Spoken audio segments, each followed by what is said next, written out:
ఈ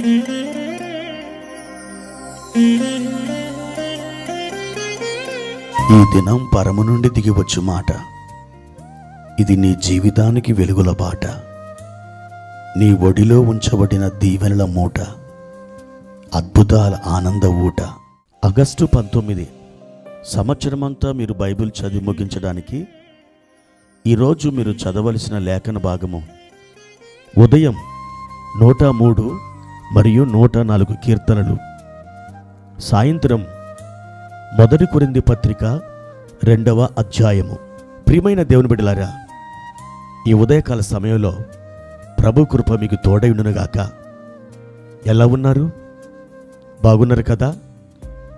ఆయన కృపాక్షేమములే మీ వెంట నడవచేయును. గాఢంధకారపు లోయలో ఆయన మిమ్మల్ని బలపరుచును. శాంతికరమైన జలముల యొద్ద ఆయన మిమ్మల్ని నడిపిస్తాడు. శత్రువు ఎదుట మీకు భోజనాన్ని సిద్ధపరుస్తాడు. మీకు విరోధంగా రూపించబడిన ఏ ఆయుధం వర్ధిల్లకుండా ఆయన చేయబోతున్నాడు. నిశ్చింతగా ఉండండి. వాగ్దానాల మీద మీరు వ్రాలిపోండి.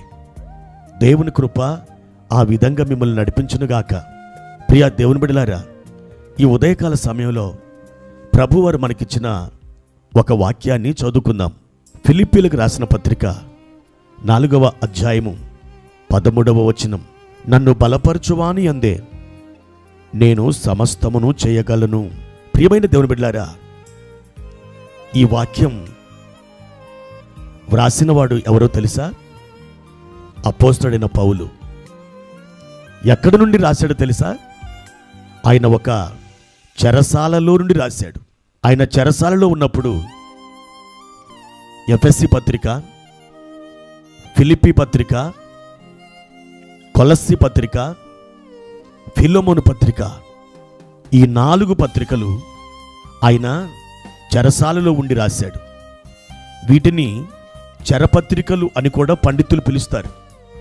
ప్రియ దేవుని బిడ్డలారా, ఏ నేరము చేయని, ఏ దోషము చేయని పౌలు గారు ఒక నేరము చేశాడన్న అభియోగం మోపబడి ఆయన నిష్కారణంగా ఆ జైలు జీవితాన్ని గడుపుతున్నప్పుడు చింతించి బాధపడి, అయ్యో దేవుడా, ఎందుకు ఈ పరిస్థితి? నువ్వు ఎక్కడికి వెళ్ళావు? నన్నెందుకు మర్చిపోయావు? అనే సందేహంతో కూడిన మాటలు పలికినట్టుగా మనం ఈ పత్రికలో చూడలేం. పైగా అతను అంటున్నాడు, నన్ను బలపరచు వాని అందే నేను సమస్తమును చేయగలను. నా ప్రియమైనటువంటి వారులారా, చుట్టూ సుడిగుండం ఉంది. ఏమాత్రం కూడా ఆవలికి వెళ్ళే పరిస్థితి కానరావట్లేదు. నేరం మోపబడి అసలు వెలుపలికి వచ్చే పరిస్థితి కనీసం ఒక రవంత కూడా లేదు. అలాంటప్పుడు మీరు ఎలా ప్రతిస్పందిస్తారో కానీ పౌలు గారు నన్ను బలపరచువాని అందే నేను సమస్తమును చేయగలనని సింహనాదం చేస్తున్నాడు. నా ప్రియ దేవుని బిడ్డలారా, మీరు ఎటువంటి పరిస్థితుల్లో ఉన్నప్పటికీ, ఇరుకులో ఉన్నప్పటికీ, మీరు అంతరంగంలో వేదనతో అలమటిస్తున్నప్పటికీ, ఒకవేళ మీ ప్రయాణం కష్టంగా ఉన్నప్పటికీ, మీరు చుట్టూ చూచిన బయటపడే ఆనవాలు కొంచెమైనా కానరానప్పటికీ దేవుడు మిమ్మల్ని బలపరచబోతున్నాడు. మిమ్మల్ని బలపరచుచున్న క్రీస్తు ద్వారా మీరు సమస్తమును చేయబోతున్నారు. దేవుని మాట పరిశుద్ధాత్మ జీవముతో కూడిన ఆ మాట నీ హృదయంలోకి ఈ ఉదయకాలం దూసుకొని పోని నా ప్రభు అద్భుతంగా మీకు శుభదినాలు ప్రాప్తింప చేయబోతున్నాడు. ఆనందంతో కూడిన ఆ గడియలని ఆయన తీసుకుని వస్తున్నాడు.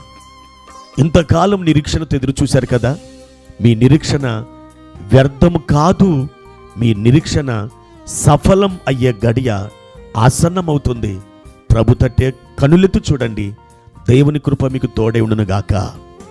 ప్రార్థన. పరిశుద్ధుడైన తండ్రి, ప్రేమ కలిగిన దేవా, మీ పరిశుద్ధ నామానికి వందనాలు.